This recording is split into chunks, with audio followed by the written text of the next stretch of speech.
Okay, tuwing kailan nyo gagamitin na mag-disable kayo ng fuel injection, sir? Anong mga cases? Unang-una, pag sira yung inyong injector, no? Sobrang taas na yung ano nyo, no? Tapos nag-i-slow down kayo. Okay? So, since nagtatapon lang naman kayo ng fuel na hindi naman nasusunog, okay, sir? I-disable nyo na lang. Baka mapuno pa ng fuel yung loob ng cylinder unit. Okay? Pwede rin na, baka hindi nagje-jerk yung plunger ninyo. So, huwag na natin ipilit na yung FIBA, bigay ng hydraulic oil. Okay, so pwede natin disable. Usually, sir, no, yung mga naka-experience, ang naging dahilan nila kung bakit nila siniro yung injection nila is dahil sa cylinder gasket leakage. Yung nasa ibabaw ng liner, sir. Yung kailangan sundin nyo yung top. Okay? Yung up. Okay? So, tumatagas doon. Okay? So, kaya nagsiro sila. So, pag nagsisiro tayo ng fuel injection, so, ito naman, makikita naman natin sa dito, no, na gumagana yung ating plunger, no? So, ang pinaka-the best, sir, is to stop the engine. Okay? So, pag in-stop mo yung makina, sir, 0 RPM, pwede kayong magdiretso dito ng 0, tapos i-apply mo. Okay? Tapos, saka kayo magpaandar ng makina dahan-dahan. Okay? Ngayon, kung umaandar naman kayo at hindi kayo makapag-reduce ng speed, okay? So, ang pwede ninyong gawin is slow down. Okay? So, pwedeng stop, pwedeng slow down. Kasi pag nag-slow down tayo, sir, ang inyong index ay magiging less than 20. So, pwede nyo na yung idiretso ng 0. Okay, kahit naka-slow down. So, kung hindi naman makakapara. So, either stop or slow down. So, pwede nyo idiretso ng 0 yan. Pero pag yung RPM ninyo, let's say, half or full kayo, sir. Okay? So, ang gawin ninyo, ibaba nyo muna sa half index. So, in this case, kung ang index natin ay 60 sa half, okay? So, pwede nyo munang ibaba ito sa 60. Okay? Okay, so pagbaba nyo na sa 60, dun kayo magbawas 20 by 20. Okay? So, just to be sure, no? Kasi ang automatic inhibit ng inyong exhaust gas deviation ay sa 0 kasi, sir.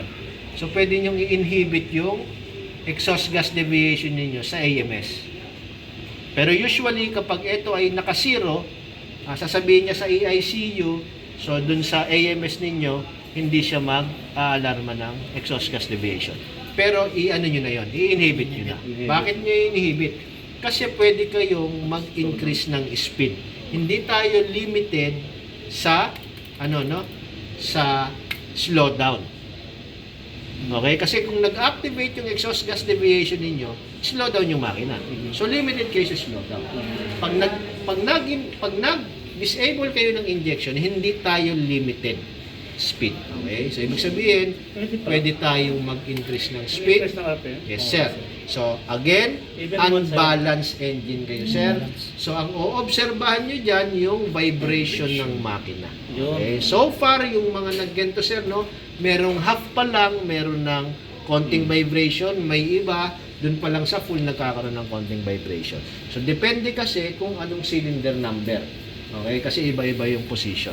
So, depende sa i-disable ninyo, iba yung magiging reaction ng vibration ng makina natin. So, dyan, pwede pa rin tayong mag-full ahead yan, no? Or not full. Vibration na lang yung kalaban nyo dyan. Okay? So, yan, pwede yan sa disable ng fuel injection. Ngayon, kung yung exhaust valve naman ang problema, okay, hindi rin nag-a-activate. So, pwede naman din natong i-disable yung exhaust valve. So, dun pa rin tayo sa chip limiters page. So, dito, sir, no, exhaust valve operation, pwede natin itong i-stop. Kaya lang, dito, hindi tayo pwedeng above 20% load. So, ang exhaust valve na sarado, pwede lang, again, kapag slow down ang makina. Okay? Yes, sir. So, ngayon, kung ako ay mag-i-slow down, Reduce. okay, so, re-reduce tayo. Slow down. Okay. So, ang index natin, normally yung engine load, ang engine load natin dapat below 20%. Okay? To avoid, turbocharger surging. Kasi di-disable natin yung exhaust valve. Pag nag-disable kasi tayo ng exhaust valve, sir, dinidisable niya rin yung index. Okay? Ang pwede nyo gawin, mag-index 0 kayo, tapos mag-stop kayo nito. Okay? Pero, ang program kasi talaga natin, sir, no? Kahit hindi nyo to i-0, pag nag-disable kayo ng exhaust valve, automatic disable din to. Okay, sir? Kasi hindi pwedeng ma-disable nang hindi to disable.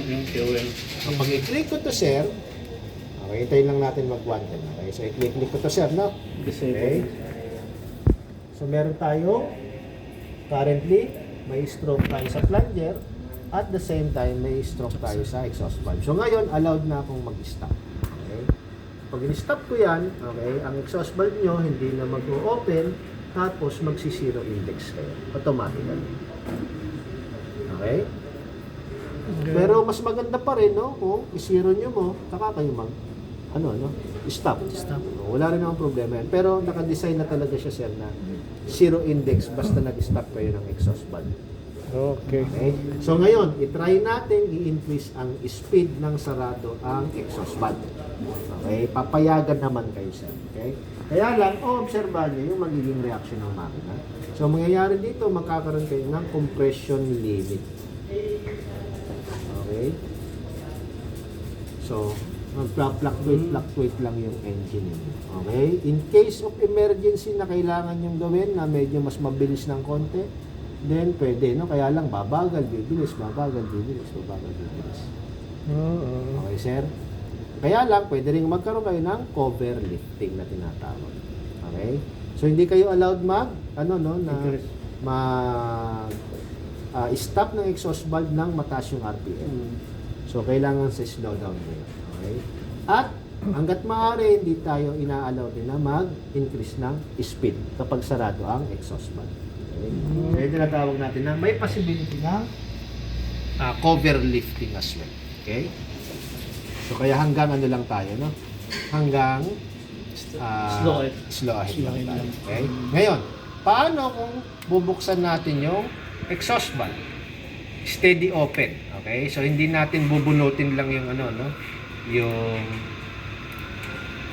yung ating FIBA para mag-fail safe.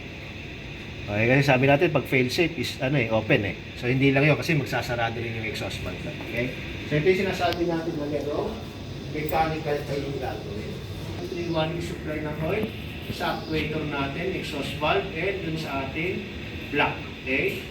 Then disconnect nyo yung pipe. So ibig sabihin, i-off nyo muna yung exhaust valve, spring air. Okay? Tapos i-release nyo yung hangin. Okay? Dito sa high force exhaust valve, kapag nagbukas yan, okay, exactly yung ating exhaust valve naka-open sa proper stroke. Bakit? Kasi hanggang doon lang naman siya, no? Yung ating damper. Okay? Tama. Tapos, ilalagay nyo ngayon, bolt. Stopper. Okay? Then, balik nyo lang yung hangin, tapos yung oil. Tapos, disable ng exhaust valve. Okay, sir? Kapag low force kayo na exhaust valve, ito, sir, is na mag-o-overshoot to, sir, no? Sa low force. Okay? Sabihin yung ang laki ng buka, sobra yung buka. Okay? Tapos, kakalangan ninyo ngayon ng vertical stopper naman. Doon naman sa air piston naman. Okay? Then, ibabalik nyo ulit yung hangin, sir. Okay? Anong mauna? Oil or air? Kailangan muna ng air. Air muna bago oil. Okay, sir.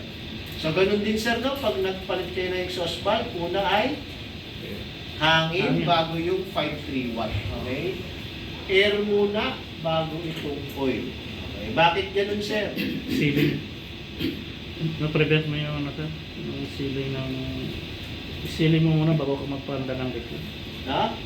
Pag hinuli nyo yung hangin, ano ang position ng exhaust valve? Nakabukas. Open. Sir, pag nagbigay ka ng oil, anong mangyayari? Fill upan kayo hanggang ibabaw nito yung oil. Ngayon, pag nagbukas ka ng hangin, hindi niya yan mako-compress yan. Okay? So, naka-open yung exhaust valve. Okay, so make sure na air before coil pa lang. Okay? Tapos ganun din sir, no? Mag-ano rin tayo. Mag-deactivate din